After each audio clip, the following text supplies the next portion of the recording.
காதல் தேவதைக்கு வார்த்தை பூக்களால் தொடுக்கப்பட்ட வாடாத மாலை காதலித்துப்பார். கவியரசு வைரமுத்துவின் கவிதைகளில் எத்தனையோ இளைஞர்களுக்கு வாழ்க்கையாகவும் வாய்ப்பாடாகவும் ஆகிவிட்ட கவிதை இந்த கவிதை. இந்த பூமியை புதுப்பித்துக் கொண்டே இருக்கும் விஷயங்கள் இன்று வரைக்கும் இரண்டுதான். ஒன்று உழைப்பு, இன்னொன்று காதல். உழைப்பு மட்டும் இல்லை என்றால் இந்த பூமி தோன்றிய போதிலிருந்து தோற்றத்திலேயே இருந்திருக்கும்.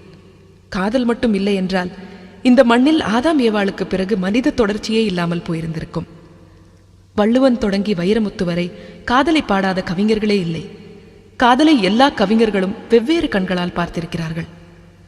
காதலித்துப்பார் என்ற இந்த கவிதையில் கவிஞர் வைரமுத்து காதலை பாலியல் ரீதியான சமூகவியல் ரீதியான அனுபவமாகவே பார்த்திருக்கிறார். இந்த கவிதையில் வார்த்தை புதிது, வடிவம் புதிது. இது சின்ன சின்ன வார்த்தைகளில் செய்யப்பட்ட கவிதைதான். ஆனால் ஒரு வனாந்திரத்தையே கொளுத்துகிற சக்தி சின்னதொரு தீக்குச்சிக்கு இருப்பது மாதிரி ஒரு ஜீவ காவியத்தையே உள்ளடக்கும் சக்தி இந்த சின்ன கவிதைக்குள்ளும் இருக்கிறது. காதலித்துப்பார். உன்னை சுற்றி ஒளிவட்டம் தோன்றும், உலகம் அர்த்தப்படும், ராத்திரியின் நீளம் விளங்கும், உனக்கும் கவிதை வரும், கையெழுத்து அழகாகும், தபால்காரன் தெய்வமாவான், உன் பிம்பம் விழுந்தே கண்ணாடி உடையும், கண்ணிரண்டும் ஒளி கொள்ளும். காதலித்துப்பார்.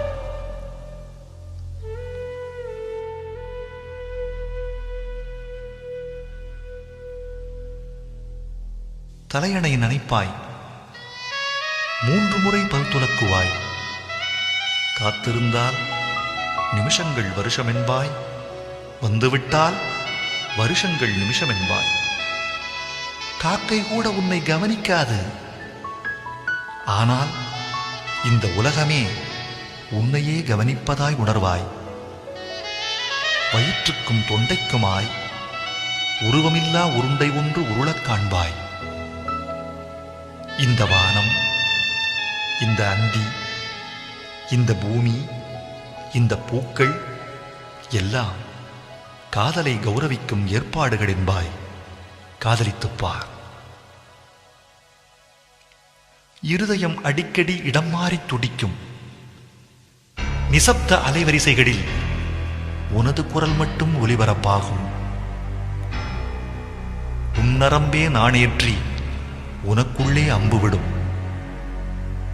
காதலின் திரைச்சீலையை காமம் கிழிக்கும். ஹார்மோன்கள் நைல் நதியாய் பெருக்கெடுக்கும். உதடுகள் மட்டும் சஹாராவாகும். தாகங்கள் சமுத்திரமாகும். பிறகு கண்ணீர் துளிக்குள் சமுத்திரம் அடங்கும். காதலித்துப்பார். பூக்களில் மோதி மோதியே உடைந்து போக உன்னால் முடியுமா? அகிம்சையின் இம்சையை அடைந்ததுண்டா? அழுகின்ற சுகம் அறிந்ததுண்டா? உன்னையே உனக்குள்ளே புதைக்க தெரியுமா? சபையில் தனிமையாகவும் தனிமையை சபையாக்கவும் உன்னால் ஒண்ணுமா? அத்வைதம் அடைய வேண்டுமா? 5 அங்குல இடைவெளியில் அமிர்தமிருந்தும் பட்டினி கிடந்து பழகியது உண்டா? காதலித்துப்பார்.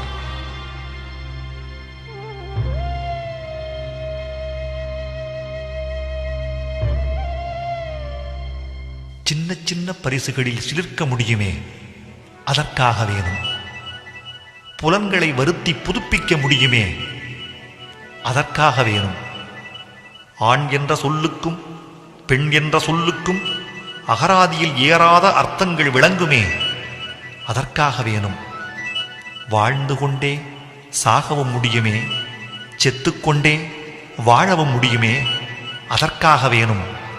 காதலித்துப்பார். சம்பிரதாயம் சட்டை பிடித்தாலும்,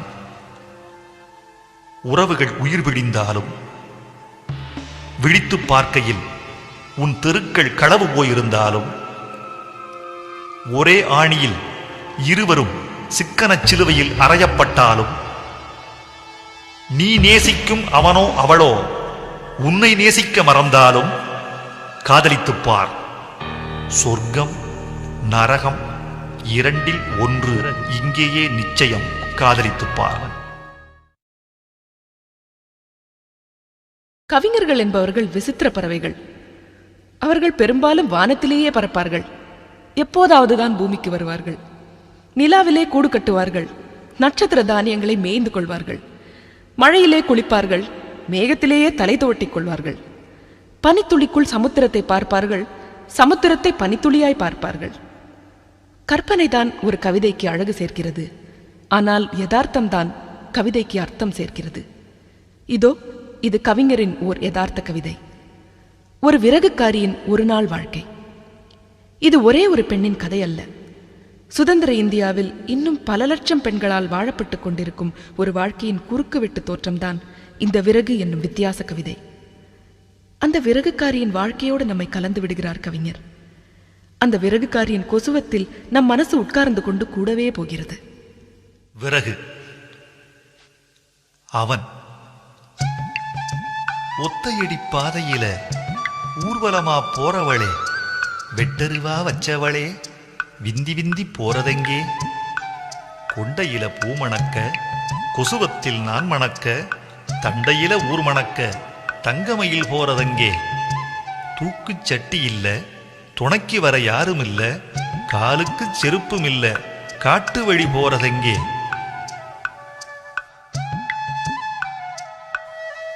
அவள் தூண்டி முள்ளுக்கு அண்ணழகா, தூரத்தில் பேரழகா, போறவள கேலி செய்யும் புளியவத பல்லழகா, முருக மலமேல முள்விறகு நான் எடுக்க, பொழப்பு நடக்கணுமே புறப்பட்டேன் கால்கெடுக்க. ஒம்பொழப்பு தரையோட எம்பொழப்பு மலையோட, நெத்தி வெயில் பொழுதாச்சு நேரமில்ல விளையாட. எட்டு மேல எட்டு வச்சு எட்டுமையில் நான் நடந்தா, உச்சி பொழுது வரும் உள்நாக்கில் தாகம் வரும். செத்த எலி மிதந்தாலும் செல்லாத்தா சொனத்தண்ணி, உள்நாக்க நினைக்கையில உசுருக்கு உசுறு வரும். கோடவையில் சுட்டதுல கொப்புளந்தா மெத்த வரும், கொப்புளத்த கற்பழிச்சு குச்சி முள்ளு குத்த வரும். இண்டம் புதறிடுக்கும் இளந்த மரம் கைகிழிக்கும், பொத்த கள்ளி முள்ளு புடவையில நூல் எடுக்கும். பொசுக்கென்று மழை வருமோ, போகையிலே புயல் வருமோ, காஞ்சமரம் வெட்டையிலே ரேஞ்சர் வருவானோ? எங்கிருந்தோ பயம் வந்து எச்சில் உலர்ந்து விடும், மாதவிலக்கானாலும் பாதியில நின்று விடும். விறகு வெட்டும் அறிவாளோ விறகு விட்டு விரலு வெட்டும், கத்தாழ நார்தானே கடைசியிலே கயிறு கட்டும். கட்டி வச்ச விறகெடுத்து நட்டு வச்சு நான் தூக்க, நலுங்காம தூக்கிவிட நான் எங்கே ஆழ்பாக்க.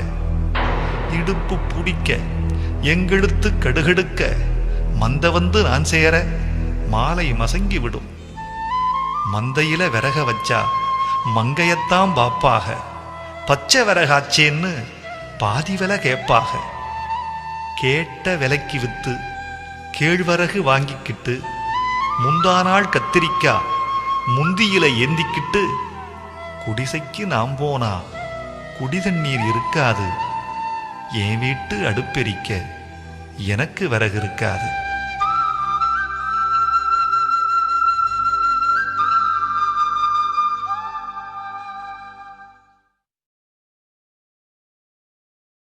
இந்த நாட்டில் பலருக்கும் காதலிக்க தெரிகிறது, சிலருக்குத்தான் நிறைவேற்றிக் கொள்ள முடிகிறது. இங்கே எத்தனையோ காதல்கள் விதைக்கப்பட்ட மறுநாளே புதைக்கப்பட்டு விடுகின்றன. பல காதல் பூக்கள் கல்லறையில் விழுவதற்காகவே பூக்கின்றன. சில காதல் கனிகள் கனிகிற அவசரத்தில் வெம்பி விடுகின்றன. அதற்கு காதலர்கள் மட்டும் காரணமல்ல. மண், வெப்பம், ஈரம், காற்று, இந்த 4 காரணங்களில் ஒரு காரணம் குறைந்தாலும் விதை முளைக்காது என்பது மாதிரி ஜாதி, பொருளாதாரம், மதம், மரபு என்ற 4இல் ஏதாவது ஒரு காரணத்தால் கூட காதல் கர்ப்பத்திலேயே கரைந்து விடுகிறது. இந்த கவிதையில் வரும் காதலி காதலை ஏற்றுக்கொண்டவள், கடைசியில் காதலனை ஏற்றுக்கொள்ள முடியாதவள். பருவம் எனக்கு காதல் என்னும் சிறகு கொடுத்தது, ஆனால் யதார்த்த வாழ்க்கை என் சிறகுகளை கத்திரிக்கிறது. கால்களில் லாடங்களோடு உன்னோடு என்னால் ஓடி வர முடியாது காதலா என்று கண்ணீர் வாசகம் பேசுகிறாள். இப்படித்தான் இந்தியாவில் பல காதலர்களுக்கு உன்னை காதலிக்கிறேன் என்பது தமிழ்த்தாய் வாழ்த்தாக இருக்கிறது, என்னை மறந்துவிடு என்பது தேசிய கீதமாக ஒலிக்கிறது. யதார்த்தமும் அழுத்தமும் படிமங்களும் குறியீடுகளும் கொண்ட கவியரசு வைரமுத்துவின் இந்த கவிதையில் லட்சக்கணக்கான இளைய இதயங்களின் துடிப்பு ரகசியமாக கேட்கிறது. இறக்க முடியாத சிலுவை. சொன்னவள் நான் தான். உங்களுக்கும் சேர்த்து நான் தான் சுவாசிக்கிறேன் என்று சொன்னவள் நான் தான். உங்களைத் தவிர என் கண்களுக்கு எதையும் பார்க்க தெரியவில்லை என்று சொன்னவள் நான் தான். உங்கள் வாழ்க்கை என்னும் கோப்பையை என் உயிர் விழிந்து ஊற்றி நிரப்புவேன் என்று சொன்னவள் நான் தான். நம் கல்யாணத்தில் கடல் முத்துக்களையும் வானம் நட்சத்திரங்களையும் அட்சதை போடும் என்று சொன்னவள் நான் தான். நாம் பிரிந்தால் மழை மேல் நோக்கி பெய்யும், கடல் மேல் ஒட்டகம் போகும், காற்று மறிக்கும் என்று சொன்னவள் நான் தான். இதோ அடிக்கோடிட்ட வார்த்தைகளால் இதை சொல்வதும் நான் தான். என்னை மன்னித்து விடுங்கள், என்னை மறந்து விடுங்கள். நான் காதல் கொண்டது நிஜம், கனவு வளர்த்தது நிஜம். என் இரத்தத்தில் 2 அணுக்கள் சந்தித்துக் கொண்டால் உங்கள் பெயரை மட்டுமே உச்சரித்தது நிஜம். என்னை மன்னித்து விடுங்கள், என்னை மறந்து விடுங்கள். காதலரை தெரிந்த எனக்கு காதலை தெரியவில்லை. இந்திய காதல் என்பது காதலர்களோடு மட்டும் சம்பந்தப்பட்டதில்லை. இந்தியா காதலின் பூமிதான், காதலர் பூமி அல்ல. காதலுக்கு சிறகு மட்டுமே தெரியும், கல்யாணத்திற்குத்தான் கால்களும் தெரியும். எனக்கு சிறகு தந்த காதலா, என் கால்களின் லாடத்தை யார் அறிவார்? என் தாயை விட சாய்வு நாற்காலியை அதிகம் நேசிக்கும் தந்தை, சீதனம் குணர்ந்த பழைய பாய் போல் கிழிந்து போன என் தாய், தான் பூப்பெய்திய செய்தி கூட புரியாத என் தங்கை, கிழிந்த பாயில் படுத்தபடி கிளியோபாட்ராவை நினைத்து எங்கும் என் அண்ணன், கருப்பு வெள்ளை தொலைக்காட்சியில் கலர்கனவு காணும் என் தம்பி, அத்தனை பேருக்கும் மாதா மாதம் பிராணவாயு வழங்கும் ஒரே ஒரு நான். கால்களில் லாடங்களோடு எப்படி உங்களோடு ஓடி வருவேன்? என்னை மன்னித்து விடுங்கள், என்னை மறந்து விடுங்கள். ஐரோப்பாவில் கல்யாண தோல்விகள் அதிகம், இந்தியாவில் காதல் தோல்விகள் அதிகம். இந்தியா காதலின் பூமிதான், காதலர் பூமி அல்ல. போகிறேன். உங்களை மறக்க முடியாதவளை நீங்கள் மறப்பீர்கள் என்ற நம்பிக்கையோடு போகிறேன். என்னை மன்னித்து விடுங்கள், என்னை மறந்து விடுங்கள்.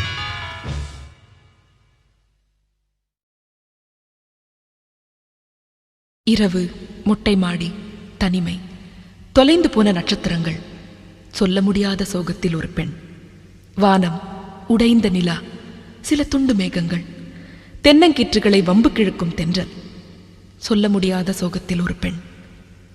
ஒவ்வொரு இரவிலும் ஒரு புல்லாங்குழல் காற்றில் கசிந்து கசிந்து அவள் காதில் விழுகிறது.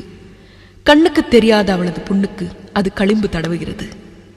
சொல்லத் தெரியாத அவளது சோகத்தை அது அள்ளிக்கொண்டு போகிறது. அந்த புல்லாங்குழல் கேட்டால் இமைப்பறவை அடங்கிவிட மனப்பறவை துடிக்கிறதே, ஏன்? சொல்லாமல் வரும் விருந்தாளியைப் போல அவள் கண்ணிலிருந்து ஒரு துளி கன்னத்தில் குதிக்கிறதே, ஏன்? சோகங்களை முழுக்க இறக்கி வைக்கும் அளவுக்கு அத்தனை வார்த்தைகளுக்கும் அகலமில்லை. அர்த்தத்தின் வரையறைக்குட்பட்டது வார்த்தை, அர்த்தத்தின் வரையறைக்குட்படாதது வாழ்க்கை. எனவேதான் வரையறுக்கப்பட்ட வார்த்தைகளை வைத்துக்கொண்டு வரையறுக்கப்படாத வாழ்க்கையை விளக்குவது சாத்தியமில்லை. இதோ இந்த கவிதையில் வரும் இவளும் வார்த்தைகளை கைவிட்டவள் அல்லது வார்த்தைகளால் கைவிடப்பட்டவள். கவிஞர் வைரமுத்துவின் பழுத்த வார்த்தைகளில் ஒரு பெண்ணின் ஆன்மா பேசுகிறது. உயிரை தடவும் அந்த குரலில் ஒரு பெண்ணின் இருதயம் துடிதுடிக்கிறது. புல்லாங்குழலுக்கும் அவளுக்கும் ஒரே ஒரு வித்தியாசம்தான். புல்லாங்குழல் பல கண்களால் அழுகிறது, அவள் 2 கண்களால் அழுகிறாள். ராத்திரி ராகம். எவனோ ஒருவன் வாசிக்கிறான், நான் இருட்டில் இருந்து யாசிக்கிறேன். தவம்போல் இருந்து யோசிக்கிறேன், அதை தவணை முறையில் நேசிக்கிறேன். கேட்டு கேட்டு கிறங்குகிறேன். நான் கேட்பதை அவனோ அறியவில்லை. காட்டு மூங்கிலின் காதுக்குள்ளே அவன் ஊதும் ரகசியம் புரியவில்லை. இதயம் கனக்கும் இரவுகளில் அந்த இங்கித ராகம் தேன் வார்க்கும். புதிய ராகத்தில் புல்லரித்து அந்த புல்லாங்குழலே பூ பூக்கும். கானம் கேட்கும் பொழுதுகளில் என் கண்கள் அழுவதை அறியவில்லை. ஏனோ கண்ணீர் கசிகிறது. இது எந்த ஜாதியோ தெரியவில்லை. உறக்கம் இல்லா முன்னிரவில் என் உள்மனதில் ஒரு மாறுதலா? இரக்கம் இல்லா இரவுகளில் இது எவனோ அனுப்பும் ஆறுதலா? ஏகாந்தத்தின் இனிமையிலே என் இமையே மெல்ல இறங்கிவிடு. மோகக் குழலில் ஊறி வரும் இசை முடியும் போது உறங்கிவிடு. எவனோ ஒருவன் வாசிக்கிறான். நான் இருட்டில் இருந்து யாசிக்கிறேன். தவம்போல் இருந்து யோசிக்கிறேன். அதை தவணை முறையில் நேசிக்கிறேன். பதவி என்பது ஒரு பட்டம். சந்தர்ப்பம் என்னும் காற்றுதான் அதன் உயரத்தை தீர்மானிக்கிறது. நம்முடைய ஜனநாயக காற்று எந்த ஒரு மனிதனையும் புகழ் கோபுரத்துக்கும் கொண்டு செல்லும், மறுநாள் புழுதி மண்ணிலும் தள்ளும். பதவியில் உள்ளவர்கள் நாற்காலியும் சேர்த்து தங்களை எடை போட்டு விடுகிறார்கள். அதனால் தவறான விடை வந்து விடுகிறது. நாற்காலியை கழித்து பார்ப்பதுதான் உண்மையான எடை. பதவியை கழித்து பார்ப்பவன் தான் உண்மையான மனிதன். இதோ பதவியை இழந்து போன ஒரு மாஜி மந்திரியின் பகல் இங்கே பரிசீலிக்கப்படுகிறது. தமிழில் எள்ளல் கவிதைகள் குறைவு. சிரிப்பின் முடிவில் எது கண்ணீரை சிந்த வைக்கிறதோ அது நல்ல கவிதை. அதை கவிஞரின் இந்த கவிதை செய்யும். ஒரு மாஜி மந்திரியின் பகல். எத்தனை நேரம்தான் விட்டம் பார்ப்பேன்? விடிந்து விட்டதென்று வெளிச்சம் சொல்கிறது. ஆனால் என்னை மட்டும் இரவு விட்டு விட்டு விடுகிறது. மீண்டும் புரண்டு படுக்கிறேன். நன்றி படுக்கையே நன்றி. என்னை நிராகரியாதிருப்பது நீ மட்டும்தான். கடிகாரம் பார்க்கிறேன். அதுவும் நின்று போய் எனது நிகழ்காலம் காட்டுகிறது. மணி 9. பழைய கணக்கில் இது பார்வையாளர் நேரம். இப்போது பால்காரன், பத்திரிகை பையன் தவிர உயர்ந்தன யாரும் உள்ளே வருவதில்லை. பத்திரிகை பார்க்கிறேன். ஒரு பத்திரிகையிலும் உயிரில்லை. காரணம், என் பெயர் இல்லை. எந்த அணியில் இருக்கிறேன் எனக்கே தெரியவில்லை. இனிமேல் கட்சிக்கு பன்றி சின்னம்தான் கேட்க வேண்டும். அதுதானே பல குட்டி போடுகிறது. அந்த வேலைக்காரன் என் தேநீர் கோப்பையை சட்டென்று வைக்கும் சப்தம் சரியில்லையே. அது என் மீது அவன் நிறைவேற்றும் நம்பிக்கையில்லா தீர்மானத்தின் நகலா? என் மனைவி கூட கட்சிக்காரியாகிவிட்டாள். என்னை அவள் பார்ப்பது எப்போதோ ஒரு முறைதான். நேற்று வரை குதிரை மேல் சவாரி, இன்று நத்தை கோட்டின் மேல் அம்பாரி. ச்சே, நாக்கு துருப்பிடித்து விட்டது. சாயங்காலமானால் கச்சேரி காய்ச்சல். அடிக்கடி தோள்களில் அரிப்பு. டாக்டரை பார்த்தேன். ஒரே மருந்தை மும்முறை எழுதினார். மாலை மாலை மாலை. போன வாரம் ரகசியமாய் ஓர் இலக்கிய கூட்டம் போயிருந்தேன். என் பினாமிகளைப் போலவே எவனும் வரவில்லை. வாசலில் வைத்த கற்கண்டில் மொய்க்கக்கூட ஈ இல்லை. பிறகு 10 பேர் வந்ததில் அவை நிறைந்தது. யோசித்தேன், பணக்காரன் பின்னால் 10 பேர், பைத்தியக்காரன் பின்னால் 10 பேர். இப்போது நான் பணக்காரனா பைத்தியக்காரனா?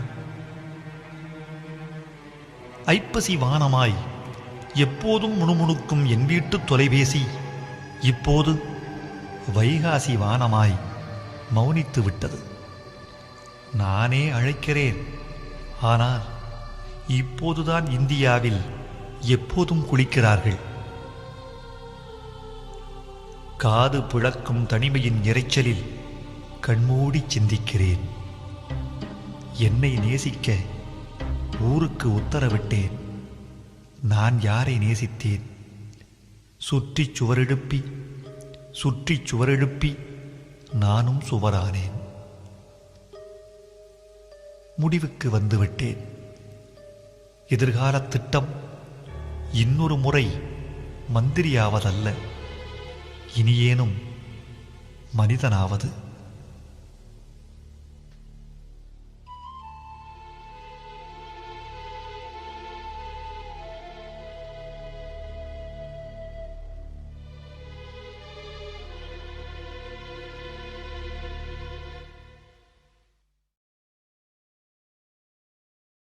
காதலும் காற்றும் அதிகமாய் இன்னும் மாசுபடாமல் இருப்பது கிராமங்களிலேதான். அந்த கிராமத்து காதலை அந்த மண்ணின் வார்த்தைகளிலேயே மலர்த்துகிறார் கவியரசு வைரமுத்து. இந்த கவிதையில் ஈரம் இருக்கிறது, யதார்த்தம் இருக்கிறது. ஆடம்பர கற்பனைகளால் கவிதை கனமாகிவிடக்கூடாது என்ற கவனம் தெரிகிறது. நாட்டுப்புற பாட்டுக்கு அதன் போக்கிலேயே ஒரு அழகுண்டு. அதற்கு அலங்காரமும் இல்லை, அதனால் அதற்கு கவிதை என்ற அகங்காரமும் இல்லை. ஏற்கனவே வெற்றிலை பாக்கு போட்டு செக்கச் சிவந்த உதடு அது. அதற்கு எதற்கு லிப்ஸ்டிக்? ஏற்கனவே மருதாணி அப்பிக்கொண்ட நகம் அது. அதற்கு எதற்கு நெயில் பாலிஷ்? இந்த கவிதையில் 2 புதுமைகள் இருக்கின்றன. படைத்தவன் பெயர் தெரியாத பாட்டுத்தான் நாட்டுப்பாட்டு.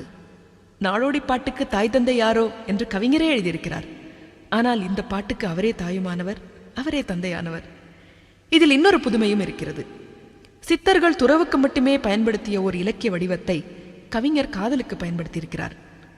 ஆலமரம், ஆத்தோரப்படுகை, முத்தப்பனை, சத்தமிடும் சந்தை, கருவேலங்காடு, கத்தாழங்கரடு. ஒரு கிராமத்தில் இவைகளெல்லாம் காதலுக்கான கணங்கள். மிக வேகமாக மாறிவரும் மின்னணு யுகத்தில் அடுத்த நூற்றாண்டின் இறுதிக்குள் இந்த களங்கள் எல்லாம் காணாமற் போய்விடக்கூடும். அப்போது இறந்த காலத்தின் பூகோளத்தையும் வாழ்க்கை முறைகளையும் இந்த கவிதைகள் என்ற கண்ணாடி வழியேதான் தரிசிக்க முடியும். இதோ மண்ணின் மனம் மாறாத ஒரு மல்லிகை கவிதை. காதல் சித்தன். பேரீச்சம் பழம் போல பெரிய உதட்டுக்காரி வெக்கத்தை ஒத்தி வச்சு விருந்து வைப்பது காலம். ஆத்தங்கரையோரம் ஆலமரம் அடையாளம், ஆலமரத்தடியில் அள்ளுவது எக்காலம். ஓடையில நீ துவைக்க, உன்ன வந்து நான் துவைக்க, சாடையில நீ அழைக்க தழுவுவது எக்காலம்.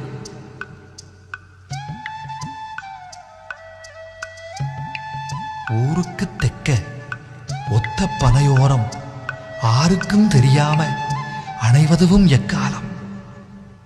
சத்தமிடும் சந்தையில சனங்களுக்கு மத்தியில பேசாம பேசி பிரிவதுவும் எக்காலம். மூட்டை முடிச்சோட முடிச்சபடி நீ இருக்க தூக்கிவிடும் சாக்கில் நான் தொடுவதுவும் எக்காலம். பின்னாடி நான் வந்து பேசாம கையெடுக்க கண்ணாடி வளவி கைகிழிப்பதெக்காலம்.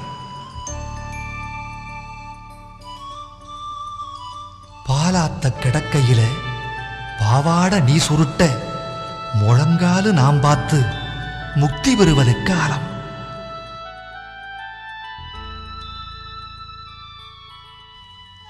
அந்தி மசங்க விட்டு ஆத்தாள உறங்க விட்டு கொலுசு சத்தம் என்ன கூப்பிடுவதெக்காலம். கல்லூருஞ்சோலையிலே கனத்த மழை வேளையிலே உள்ளூரு கிளியோடு ஒதுங்குவது எக்காலம்? ஆகங்கரையாத கருவேலங்காட்டுக்குள் மோகம் தலைக்கேற மூச்சிறைப்பதெக்காலம்? பள்ளமிட்ட ஆத்தோர படுகையிலே நீ வந்து வெள்ளமிட்ட பச்சரிசி விருந்து வைப்பது எக்காலம்? ஆத்தோர நாணல் அதன் போக்கில் சாய்வது போல் சரசத்தில் நீ மெல்லச் சாய்வதுவும் எக்காலம்?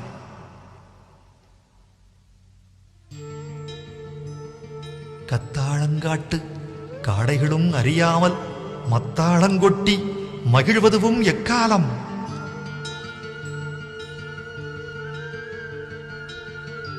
சக்கம்பட்டி சேல சாயம் போகுமட்டும் முத்தமிட்டு கண்கள் மூடுவதும் எக்காலம்?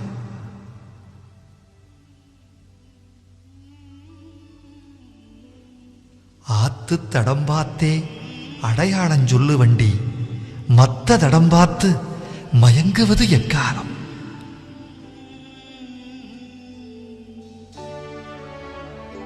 மேலத்தெரு ஒந்தெருவு கீழத்தெரு ஏந்தெருவு தெருவோடு பேதங்கள் தீருவது எக்காலம்?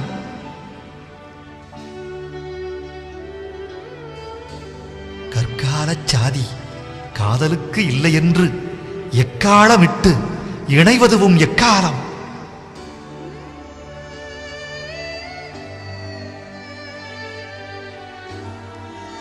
சாதி சுடுகாடு தள்ளி வச்ச சாதிசனம் சாதிக்கே சுடுகாடு தந்து வைப்பதெக்காலம்?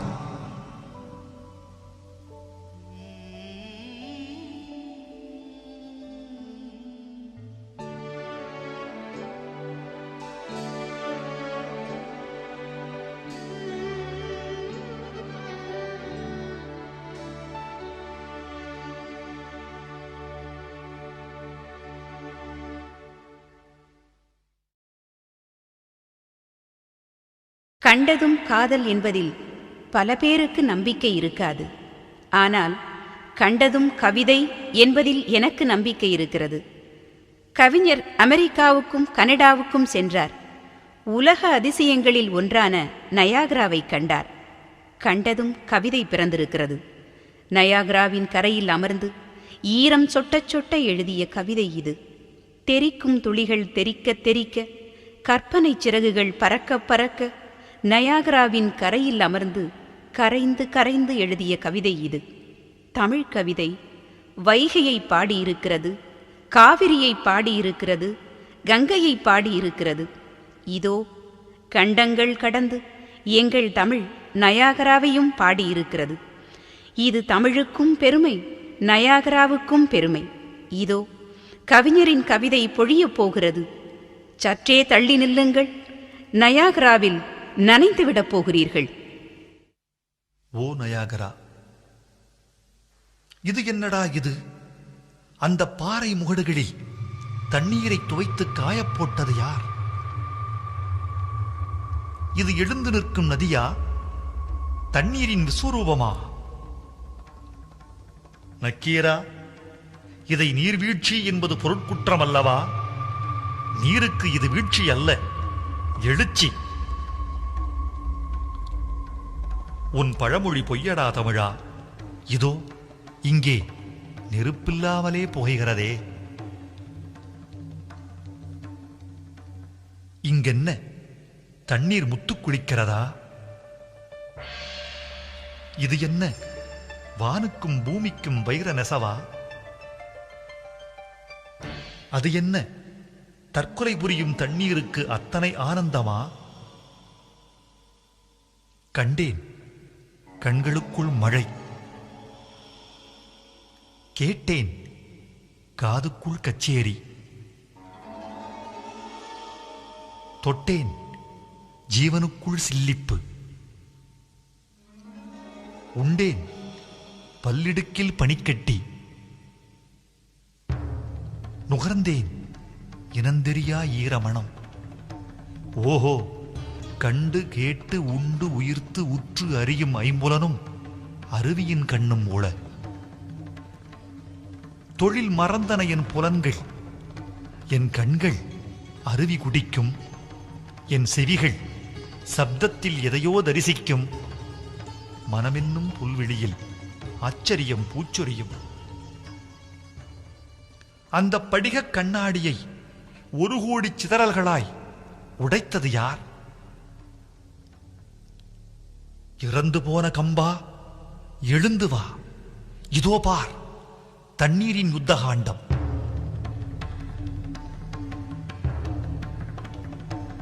விழுவதில் அழகு மழையில் மட்டும்தான், அழிவதில் அழகு அலையில் மட்டும்தான், அழுவதில் அழகு அருவியில் மட்டும்தான். இந்த அனுபவ சுகங்களை அள்ளி வைத்துக் கொள்ள இருதய கூட்டுக்குள் இடமில்லையே சாமி. நடந்து வரும்போது நதி சுரம்பழகி வருகிறது, அருவியில் வந்துதான் அரங்கேறுகிறது. வானவில்லை திரையிடவே இந்த வெந்நீர் திரை விரிக்கப்பட்டதா? நீர்க்குடும்பத்திற்கு இங்கு மட்டும் ஒவ்வொரு நாளும் ஓணம் பண்டிகையா? அருவியே அருவியே, அடர்ந்த அருவியே, உன்னை எழுதும்போது கூறியது கூறலும் குற்றமென்று ஆகாது. தாஜ்மஹால் பாராத இந்தியனும் உண்டு, நயாகரா பாராத அமெரிக்கனும் உண்டு. என்ன செய்வது? இந்த எந்திர வாழ்க்கையில் சுவாசிக்காமல் கூட உயிர் வாழ முடிகிறது. இந்த அருவியில் குளித்தால் வாழ்க்கை வணக்கத்துக்குரியது. இந்த அருவியில் இறந்தால் மரணம் கூட மரியாதைக்குரியது.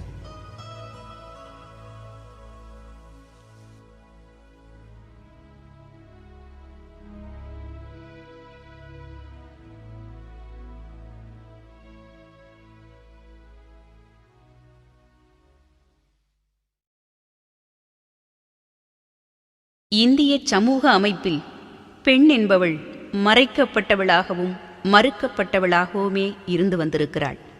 இன்னும் இருந்து வருகிறாள். பெண்ணுக்கு இயற்கை தந்த கொடைகளே கூட அவளுக்கு தடைகளாயின, ஆக்கப்பட்டன. பூ பெய்துவது என்பது ஒரு பெண்ணுக்கு இயற்கை தரும் பரிசு. ஆனால் இந்திய பொருளாதார அமைப்பில் பல பெண்களுக்கு அந்த பரிசே சாபமாகி விடுகிறது. எனவே பல பெண்கள் பூ பெய்திய செய்தியை கூட பொத்தி வைக்க வேண்டியிருக்கிறது. அந்த நுட்பமான பிரச்சனைதான் இந்த கவிதையின் கரு. இது இலக்கியத்தில் யாரும் பாடாத பிரதேசம். ஆடு மேய்க்கப் போன கிராமத்துச் சிறுமி ஒருத்தி அந்தி மசங்கு முன்னே வீடு வந்து சேருகிறாள். அந்த அரும்பு பூவாகிவிட்ட அதிர்ச்சியில் அழுது நிற்கிறது. அது கண்டு மாற்றாந்தாயுறுத்தி மாரடித்து பாடுகிறாள். உதித்துவிட்ட நிலவை வானம் பொத்தி வைத்துக் கொள்வதில்லை. முகிழ்த்துவிட்ட மலரை கொடி மூடி போட்டு வைப்பதில்லை. ஆனால் மலர்ந்துவிட்ட பெண்ணைத்தான் ஒரு தாய் மறைத்து மறைத்து வைக்கிறாள். தாவரங்களுக்கு இருக்கிற சுதந்திரம் கூட மனித ஜாதிக்கில்லை. மரபுத்திரை, பொருளாதாரத்திரை, மதத்திரை என்ற திரைகள் அடர்த்தியாகி அடர்த்தியாகி பெண்ணுக்கு சுவர்களாகி விடுகின்றன. இந்த கண்ணீர் பிரச்சனையை கவிதை செய்திருக்கிறார் கவிஞர் வைரமுத்து. அவர் மதுரைக்காரர். மதுரை தமிழ் என்னும் மதுரத் தமிழ் மீது மயக்கம் உள்ளவர். ஒரு பெண்ணின் பிரச்சனைகளை மண்ணின் வார்த்தைகளோடு மலர்த்துகிறார் கவிஞர். ஏண்டியம்மா குத்த வச்ச அன்னம்மா பெத்தவளே, ஆடு மேய்க்க போனவளே, அந்தி மசங்கு முன்னே ஆடு வந்த மாயமென்ன? என்ன தலையெழுத்தோ இங்க வந்து வாக்கப்பட்டேன். அடியே என் சக்களத்தி, அழாமத்தான் சொல்லேண்டி. என்ன சொன்ன? வாய்க்கா கரையோரம் வைத்த வலி வந்துச்சா? பயந்து நடுங்கையிலே பாவாட நனைஞ்சிச்சா? ஐயோ ஐயையோ, அடிவயிறு எரியுதடி. பிஞ்சு பழுத்ததென்ன, பேரிழவு வந்ததென்ன, நஞ்சு கலந்ததென்ன, நாசமா போனதென்ன?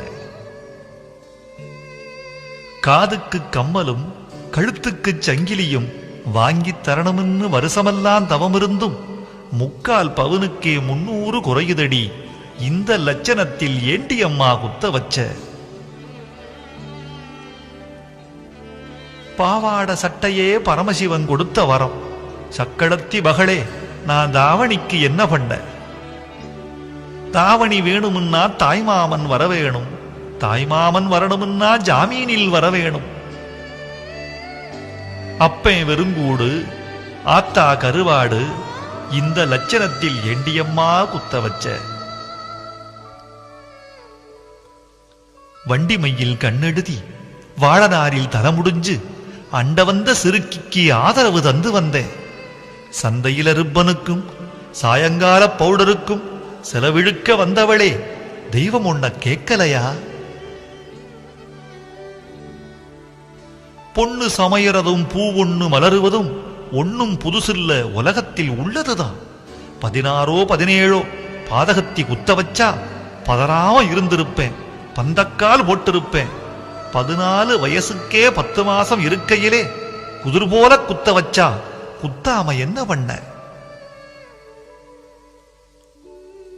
ஆளாகி நின்னவள ஆடுமைக்கச் சொன்னாக்கா அப்பேன் தடுப்பாக, அடுத்தவக முறப்பாக. இந்த ராத்திரிக்கு ராத்திரியே ரகசியமா தலமுழுகி நாளைக்கே ஆடோட்டு, யாருக்கும் தெரியாது. ஆடுமைக்க போகையிலே அங்கங்கே நில்லாதே, அடியே உன் சங்கதிய ஆட்டுக்கும் சொல்லாதே.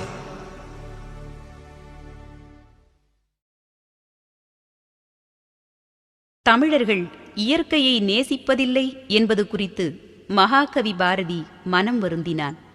இயற்கைக்கு பக்கத்தில் வாருங்கள் என்று தமிழர்களை அவன் இருகரம் பற்றி இழுத்தான். அவன் எழுதினான், உலகத்தில் எங்கு பார்த்தாலும் நிறைந்து கிடக்கும் லாவண்யங்களை தமிழர்கள் கவனிப்பது கிடையாது.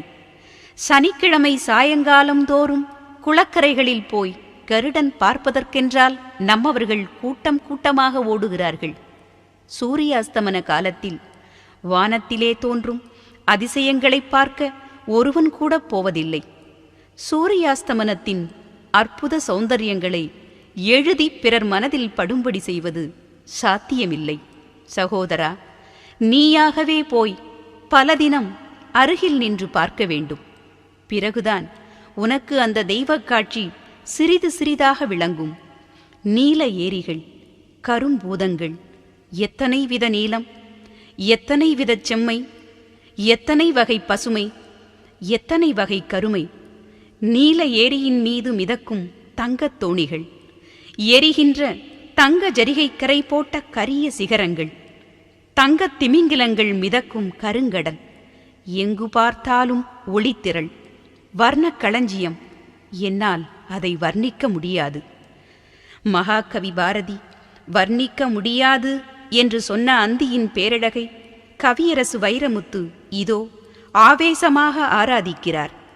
கண்களை மூடிக்கொண்டு இந்த கவிதையை கேட்டாலும் வானத்தில் யுகம் யுகமாக வந்து போன அந்திகளெல்லாம் நம் கண்களுக்கு மொத்தமாக காட்சியளிக்கின்றன.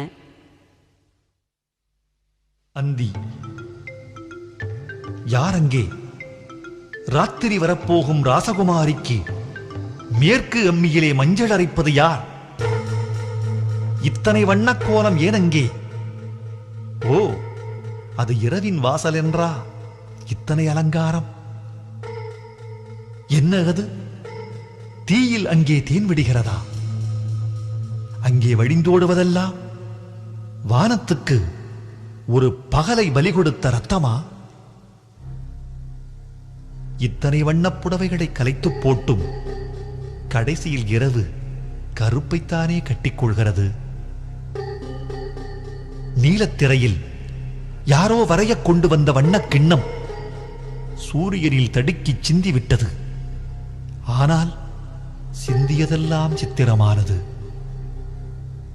புரிகிறது, மரணப்படுக்கையில் பகல் புன்னகைக்கிறதா?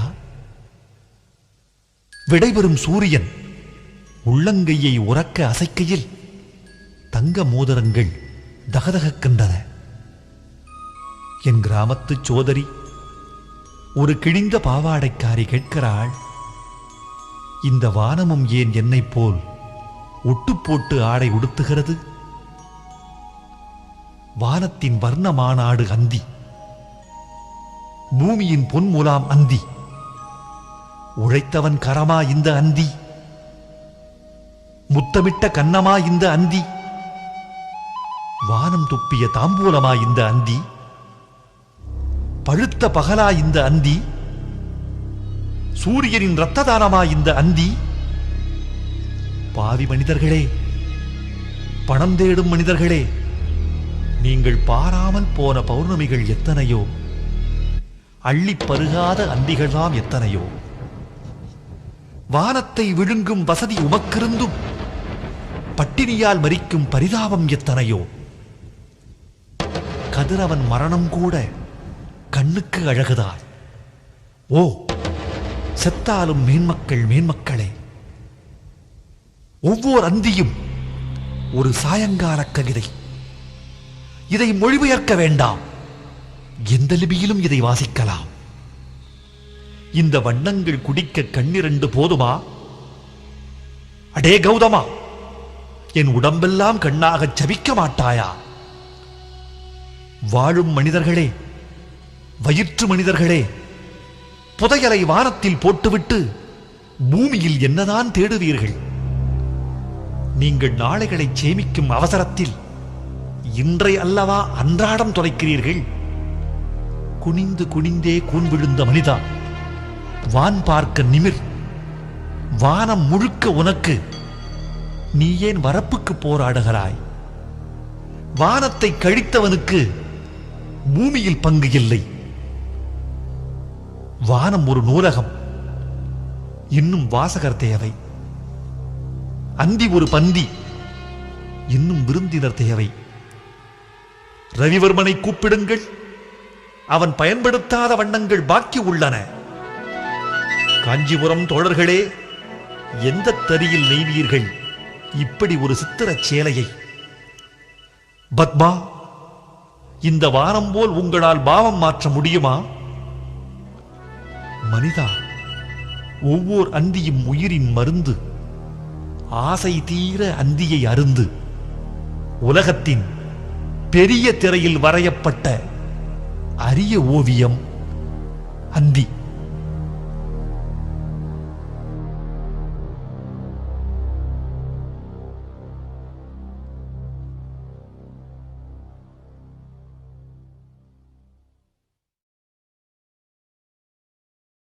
மனிதர்களோடு மட்டும் பேசிக் கொண்டிராமல் அக்ரணைகளோடும் பேசுகிறவன் கவிஞன். அவன் நிலவோடு பேசுவான், சூரியனோடு சண்டை பிடிப்பான், வானத்தை கேள்வி கேட்பான், மேகங்களுக்கு தபால் எழுதுவான், விண்மீன்களோடு விளையாடுவான், நதியோடு உரையாடுவான். இதோ ஒரு நதியோடு கேள்வி கேட்டுக்கொண்டே நதிக்கரை ஓரமாய் நடந்து போகிறான் கவிஞன். நதியும் அவனோடு பேசுகிறது, தன் திரவ வார்த்தைகளை அவன் மீது தெரிக்கிறது. பாறைகளுக்குள் புகுந்து புறப்படும்போது அவனோடு பரிகாச பாஷை பேசுகிறது. வேதாளத்தின் கதைக்கு பதில் சொல்லும் விக்ரமாதித்தனைப் போல பாதாளத்தில் பரவும் நதி அவனுக்கு ஒரு பதில் சொல்லிப் போகிறது. அந்த பதிலை சொல்லிவிட்டு நதி விரைந்து போகிறது, கவிஞன் உறைந்து போகிறான். நதியோடு உரையாடி, நில் நதியே நில். ஓ, நிற்க மாட்டாய். நின்றால் நீ நதியில்லை. சரி, சொல் நதியே சொல். உன் இன்பமான நிமிஷம் எது? எப்போது உன் ஆன்மா ஈரம் கொள்கிறது? மலை மார்பில் சுரந்து காடுகளின் ரகசியம் நனைத்து பாறைகளில் வீணை மீட்டி சங்கீதம் பாடிக்கொண்டே சலசலக்கும் நதியே சொல், உன் இன்பமான நிமிஷம் எப்போது? மலையின் மர்ம இடுக்குகளில் சிருங்காரமாய் சிணுங்குகிறாயே, அப்போதா? காடு தாண்டி வந்ததனால் கால்கடுக்கும் உனக்கென்று தாழ்ந்த கிளை உன்னை தடவி கொடுக்கிறதே, அப்போதா? திருப்பங்கள் தென்பட்டால் சதங்கை கட்டி தில்லானா பாடுவாயே அப்போதா? நீ பெண்பால் என்பதை புரிந்து கொண்ட மரமெல்லாம் பூத்தூவுகிறதே அப்போதா? கரைகளின் அக்குள் புகுந்து கிசுகிசு மூட்டுவாயே அப்போதா? நடந்து வந்த நீ அருவியாய் எழுந்து நின்று விஸ்வரூபம் கொள்வாயே அப்போதா? கோவணமில்லாத அரைஞான் கயிறோடும் அரைஞான் கயிறில்லாத கோவணத்தோடும் எங்கள் பாமரச் சிறார் உன்னில் பாய்ந்து விளையாடுவரே அப்போதா? குளித்தாடும் பருவப் பெண்ணின் உள்ளம் நனைத்து உயிர் தொடுவாயே அப்போதா? நதி நின்றது, என்னை பார்த்து நுரையாய் சிரித்தது. வைரமுத்து என்னை கவிஞனாய் பார்த்தது போதும், மனிதனாய்ப்பார். என் இன்பமான நிமிஷம் எப்போதா? கேள். மனிதனின் வேர்வையோடு கலந்து பயிர்களின் வேர்களோடு பாய்கிறேனே அப்போது. வெள்ளிக்குடமானால் என்ன, மண்பானையானால் என்ன, நீருக்கு பேதமில்லை என்று நிறைக்கிறேனே அப்போது. விழித்தேன், நதி நகர்ந்தது. குளித்தேன், ஞானக்குளியல்.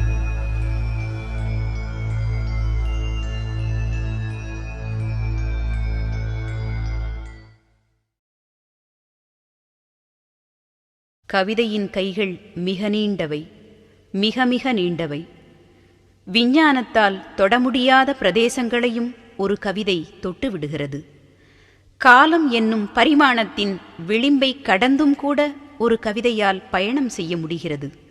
நினைத்து பார்க்க முடியாத ஓர் உள்ளடக்கத்தை இதோ கவிஞரின் இந்த கவிதை கையாண்டிருக்கிறது. கடைசி மூச்சு, கடைசி முத்தம், கடைசி விருந்து என்று கவிதைகள் சிந்திக்கப்பட்டது இயல்பு. ஆனால் கவிஞரின் இந்த கவிதை இந்த பூமிக்கு எப்போதோ வரப்போகிற கடைசி பகலை பற்றி சிந்திக்கிறது. சூரியன் என்கிற சுடு கிரகம் தன் சூடு குறைந்து என்றோ ஒரு நாள் அணையப் போவது நிச்சயம். அப்படி அணைந்தால் இந்த பூமிக்கு என்ன நேரும் என்ற ராட்சச சிந்தனையை இரகசியமாய் பேசுகிறது இந்த கவிதை.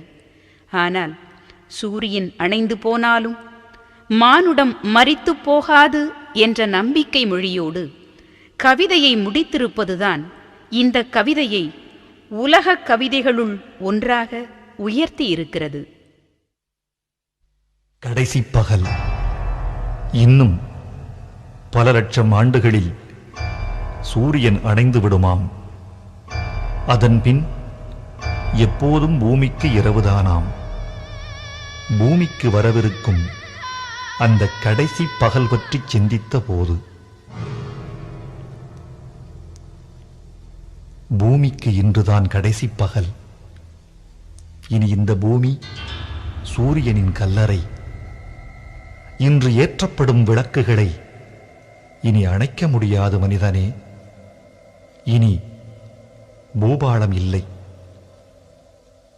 வாசல் தெளிக்கும் வளையோசை இல்லை, உன் ஜன்னல் கம்பிகளுக்கு தங்கமுலாம் பூசும் அதிகாலை இனி இல்லை. பூமி அரங்கில் யுகம் யுகமாய் ஓடிக்கொண்டிருந்த பகல் காட்சி இன்றுதான் கடைசி. நாளை முதல் கிழக்கு திலகமிழக்கும், திசைகள் பதவி இழக்கும், கார்களில் மின் அணுக்கள் திசை காட்டும், வானசாஸ்திரம் திருத்தப்படும். இனி கிரகத் தொகுதிக்கு பெயர் சூரிய குடும்பம் அல்ல, சூன்ய குடும்பம். பூமிக்கு இனிமேல் வருடங்கள் இல்லை, பூமிக்கு இனிமேல் பருவங்கள் இல்லை. இருளின் மடியில் உலகம், உலகின் மடியில் இருள். நிலாவுக்கு இனிமேல் நித்திய அமாவாசைதான்.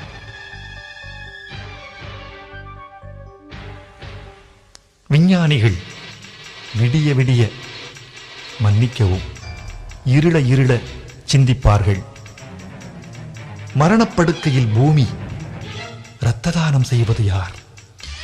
இந்த பூமி ஓட்டின் மேல் படிப்படியாய் பனிப்படலம். கடல் இருந்த பரப்பெல்லாம் பனிக்கட்டி பாலைவனம். மாஜி கடல்களில் மனைகள் வாங்க விற்க அறிவிப்பு பலகைகள். பூமிக்கு இனிமேல் புயல் மழை இல்லை. குடிதண்ணீர் பரவாயில்லை, பாலித்தீன் பைகளில் பனிக்கட்டி விற்கலாம். மரங்கள் மரிக்கும். கரியமில வாயுவால் காற்று கனக்கும். அங்கங்கே மொத்தமாகவும் சில்லறையாகவும் ஆக்சிஜன் விற்கும். மண்ணின் மனிதர்கள் மலையேறும் மனிதர்களாய் ஆக்சிஜன் சுமந்து அலைந்து திரிவர். சரி, இனி ஏது செய்வாய் மனிதா? தன் அடிவயிற்று நெருப்பும் அணைந்து விட்டால் இந்த பூமியும் இறந்துவிடும். பூமியை புதைக்க அவ்வளவு பெரிய கல்லறைக்கு எங்கே போவாய்? கூடாது, பூமி இறந்துவிடக் கூடாது. கூடாது, மனித ராசி மாண்டுவிடக் கூடாது. ஒவ்வொரு நட்சத்திரமும் பல மடங்கு சூரியனாமே. மனிதா, இந்த பூமியை ஒரு நட்சத்திரத்தை நோக்கி நகர்த்து. அல்லது ஒரு செயற்கை சூரியன் சிருஷ்டி.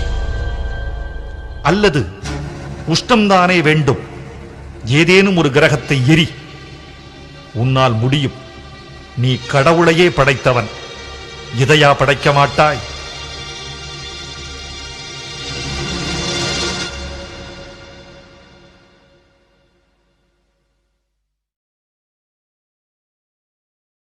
இந்தியாவுக்கு ஓர் ஆகஸ்ட் 15 வந்துவிட்டது. இந்திய பெண்களுக்கு ஆகஸ்ட் 15 எப்போது?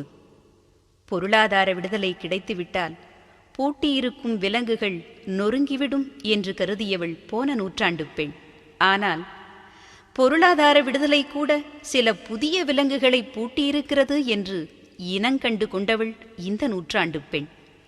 சிறகு இருந்தும் பறக்க முடியவில்லையே என்று விம்மியவள் வீட்டுக்குள்ளிருந்த பெண்.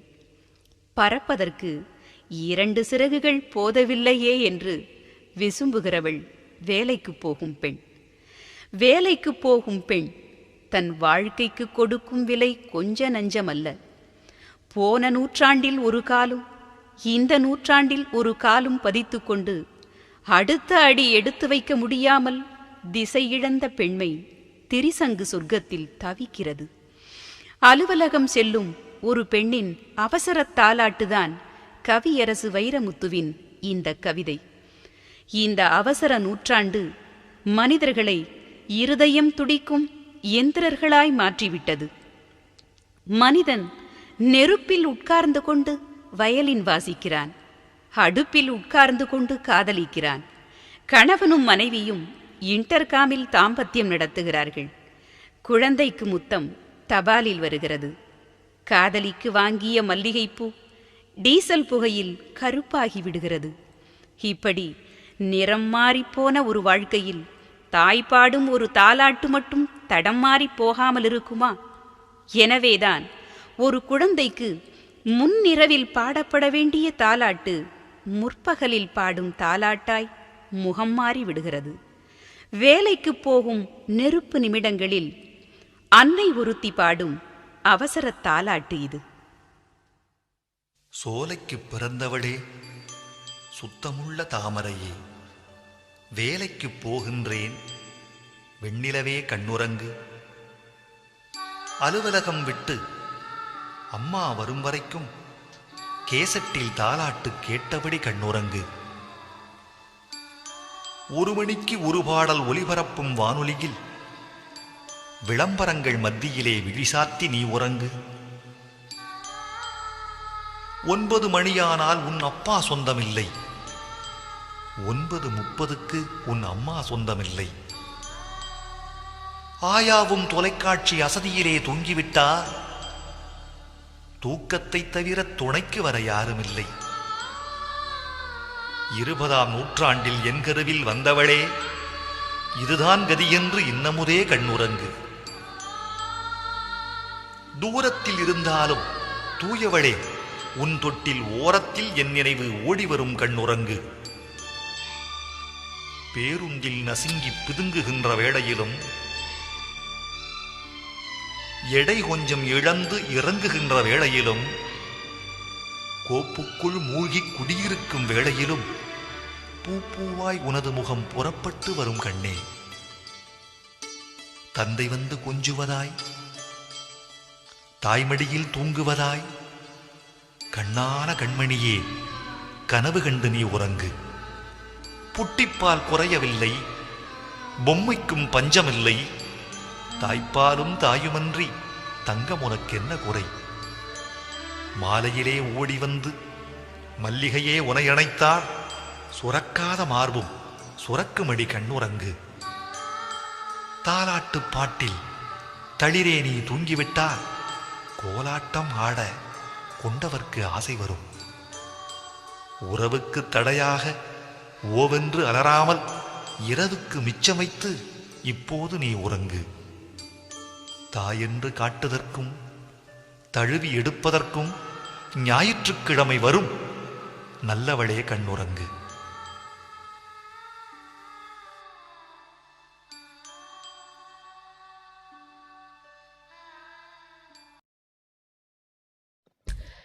இந்த கவிதை பிடித்திருந்தால் லைக் பண்ணுங்கள், ஷேர் பண்ணுங்கள், கமெண்ட் பண்ணுங்கள்.